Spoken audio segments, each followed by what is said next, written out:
Mukhang may nakana tayong medyo big. Wow! Pero, ang tawag dito, meron akong dalang panalok eh. Naku, yung nalagay nating sobrang liit po. Tingnan natin kung kakayanin ko to. Grabe.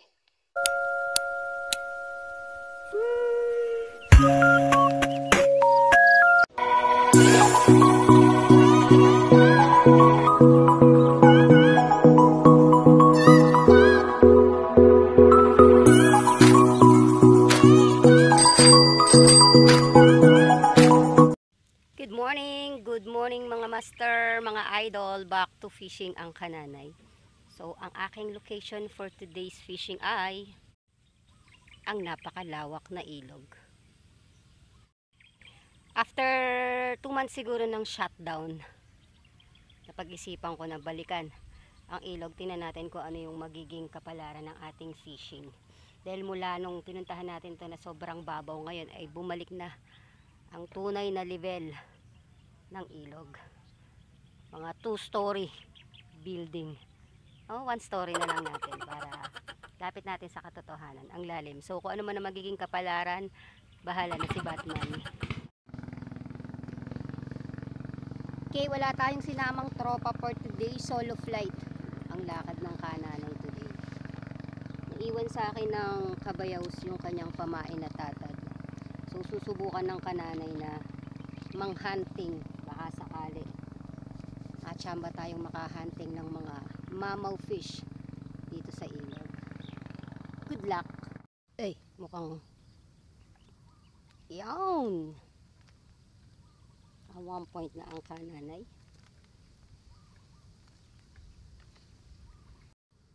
Kesa sa wala, nagbili na naman sa Kananay. Huwag daw itatapon. Ito daw ay masarap dinadaing. Pinababad sa suka, paminta, asin, at kung ano-ano pa. Pang alternative kasi ito sa tuyo, mga Kananay. And malambot kasi yung laman nito. 1 point. And by the way, 3 yung dala nating padwas. 1, 2, 3. So kung meron man akong gustong gumalaw sa 3 padwas na yan, ay yung siya. Kasi siya yung pinakamalakas nating padwas na nilagyan natin ng pamain nating tatad. Siya yung mangha-hunting ng mga mamaw fish dito sa ilog. Sana patry uli, pa-experience uli. Matagal-tagal na rin mula nung huling nakipagbakbakan tayo na hindi rin naman naahon dahil wala tayong dalang panalok. O sana ngayon, Valentine's naman, gusto nating makaulayaw mga monster fish, pa-experience. Tingnan nyo naman kasi ang pain. Wow! Pag ito talaga kinagatan, big fish talaga yan. Bato na natin sa malayo.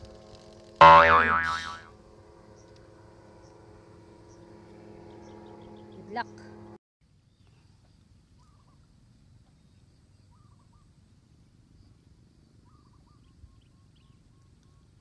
May nagpaparamdam na natin sa ating red pamadwas.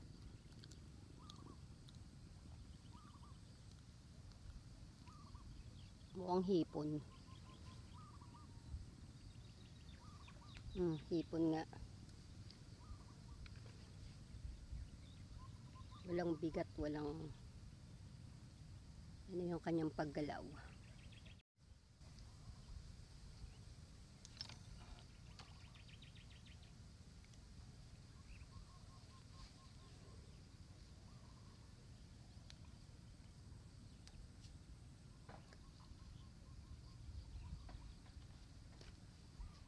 Naku, ang kagat idray.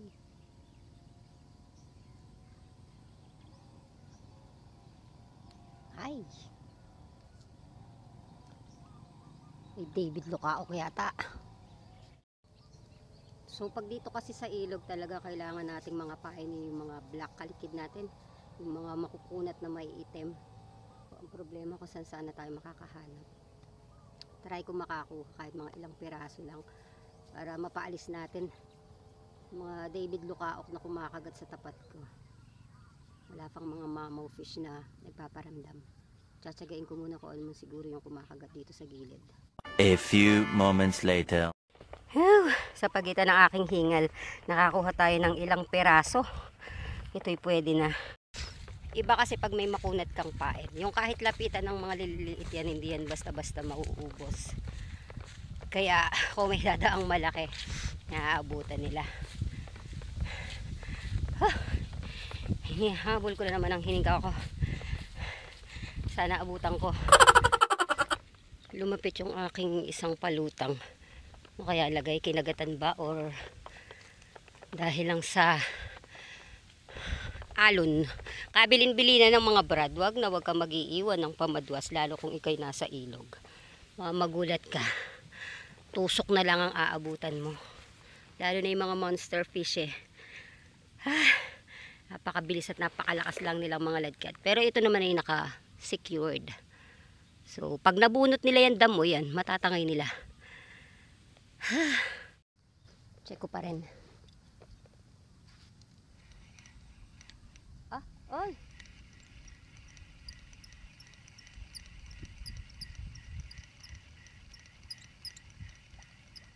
Naku, nakain. Mukhang may kumagat. Hindi lang napitiks. Ay, na naman, bangus.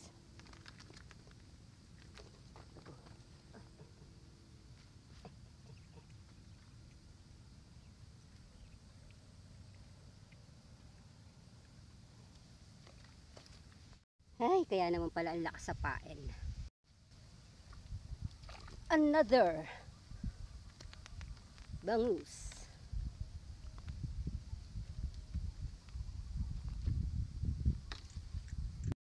O, pwede na to. Mas malalaki to kaysa doon sa mga nahuhuli natin doon sa gawing kandating. Pero may mas malalaki pa dito. Yun yung gusto sana nating mapakagat. Yung mga mangilo kung tawagin. Kinakagatan pa yung susunod kung ano. Mga kunat-kunat yan. Hindi yan basta-basta mauubos.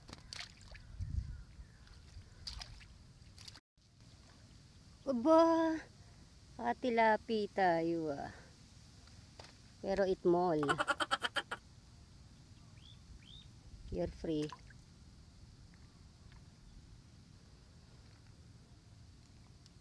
Malalaki sanang tilapi. So, base sa ating nakikita, mapaglaro yung mga common at yung mga tinatawag nating roho. Dapat pala yung minasa yung ginamit nating pain. Oh, hindi natin anticipate. Dahil puro mga roho na sino yung kumakagat. Target ko talaga tilapia eh. Pero dahil sinisingitan tayo ng mga roho, naisip ko talaga dapat minasa. O next time, pag bumalik tayo dito sa ilog, dito muna yung ating magiging spot sa mga susunod na araw. Nakagatan. Another bangut. Maganda-gandang daing to.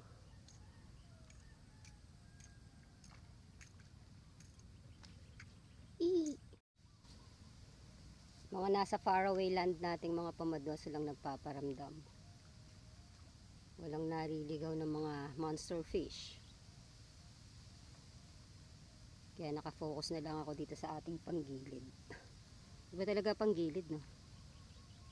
Kung pabilisan lang ng huli, mabilis talaga siya. Pero may nagpaparamdam na. Nararamdaman kong kumikembot-kembot tong aking sa faraway land.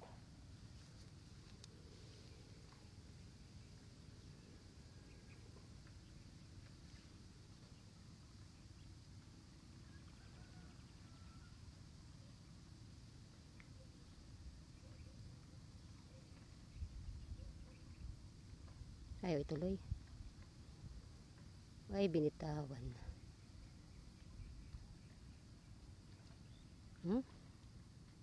Yan po ay mga common. Yung mga roho. Kasi ang tilapia hindi naman ganyang kalikot na nagpo-float. Gumuguhit lang yun. lalo ko sa mababaw nyo makikita.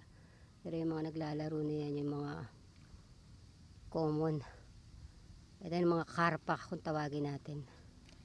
La.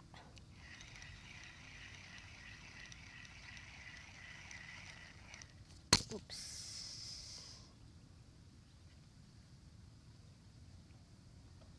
Tinangay ng water ng lili.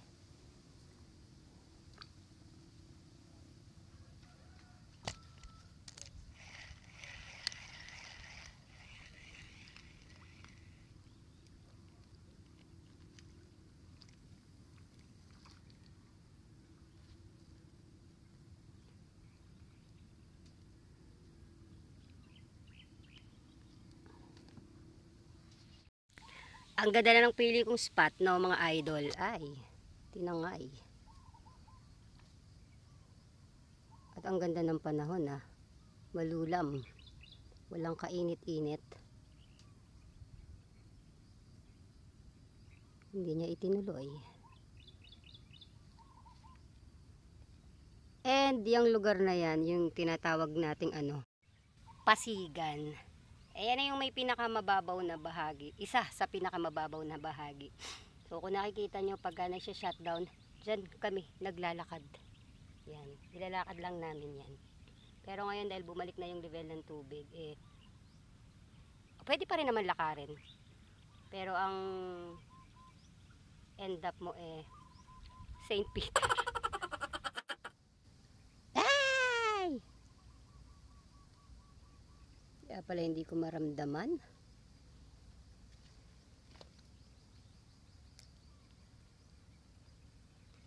Very small. Oh, okay na to, sukat na to. Ito yung tinatawag nating 3 finger. Ano to? Standard. Ito yung mga standard na pwede nating iuwing sukat ng tilapia. Pag mas maliit pa dito, pinakakawala na natin.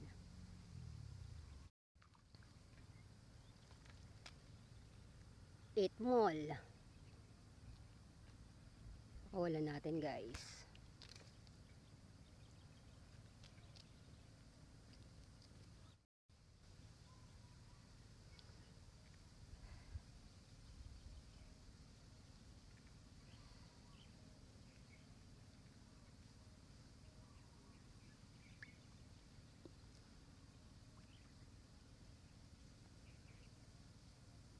Sige. Pakilubog lang ng slide or pakilakad mo lang ng konti. Ang ilog talaga. Ayun. Wow! Kala ko ba naman tilapi. Bugs, nilaglag sa tubig.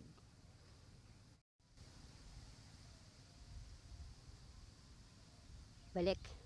Sayang ka. Malaki-laki ka na rin. Nakawala yung huli nating inahong roho. Na natin kung mapapabalik natin. Pero dahil siya'y nasaktan, syempre kahit sino nasaktan, di naman babalik. Wow! Itmol na tilapia. Puro pakawalain naman pagka tilapia. Hey! Oh wow, napatsubibo ka pa dyan, girl. Another itmol. Wala bang dako? Sarap kasing pakagatin pag malalaki. Alam na alam mo pag malaki. Kaganito puro mga itmol. Oink. Ay Diyos ko Lord. Kaladkad na. Lubog na. Hindi pa rin huli. Another kagat maliit. Wow. Tilapi na pero beyond standard. Ay, labang dako. Pero so far ako'y nag-e-enjoy sa ating fishing. Okay itong ganito kahit maliliit ang kumakagat, at least gumagalaw yung ating mga pamingwit. Kesa yung totally talagang tahimik. Nakakainip po yun. Yeah! Another tilapi. Pag medyo small, tawag namin talaga dyan tilapi. Pag malaki, yun tilapia. So far, napapalapit na natin yung mga tilapi. Sana may sumingit na malaki. Para namang mabuhay ang aking dugo, ang laman, at ang matres. Para naman masaya ang fishing. Wow, patag na ang ilog. Ganda talagang tingnan pagkapatag ang ilog. Kahit konting galaw lang nung palutang natin, floater, makikita na natin. At medyo umaambon-ambon din. Ouch. Anyway, mas gusto ko yan kaysa yung tirkang araw.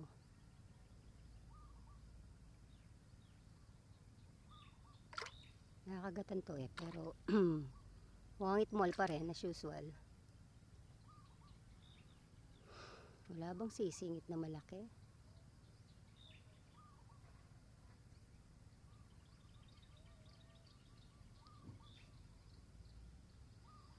Bilisan nyo na hanggat patag ang tubig.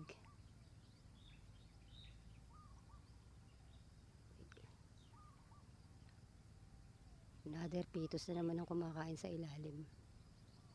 Ay? Goodness. Eh?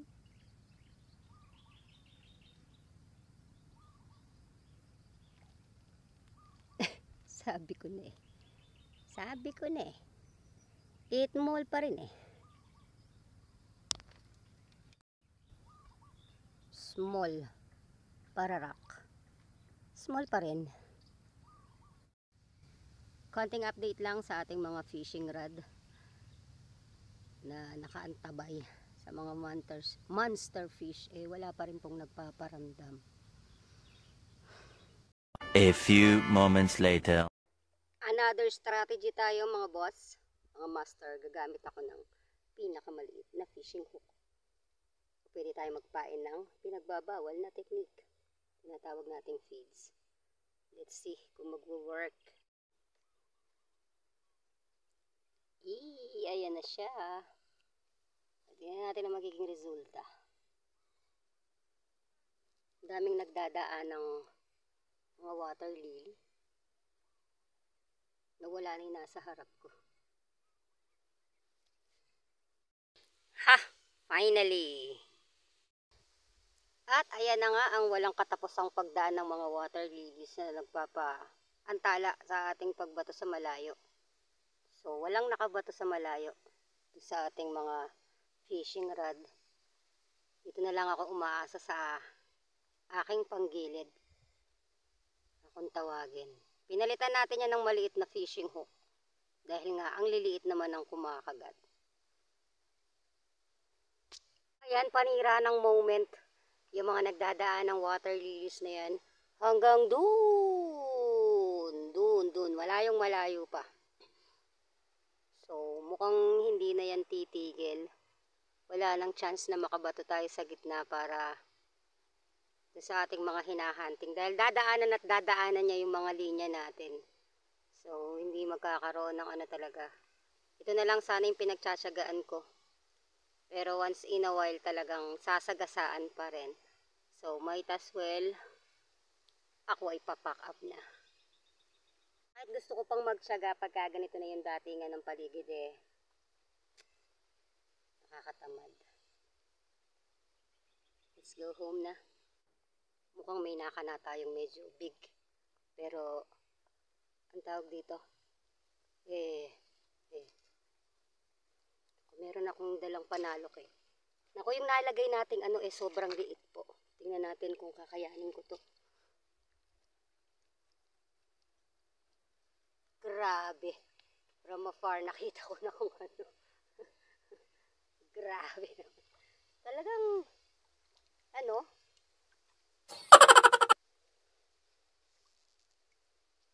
talagang humabol ka pa. Kala ko naman jackpot na. Grabe naman yun. Janitor, please. Okay, let's go home na. Ayan siya.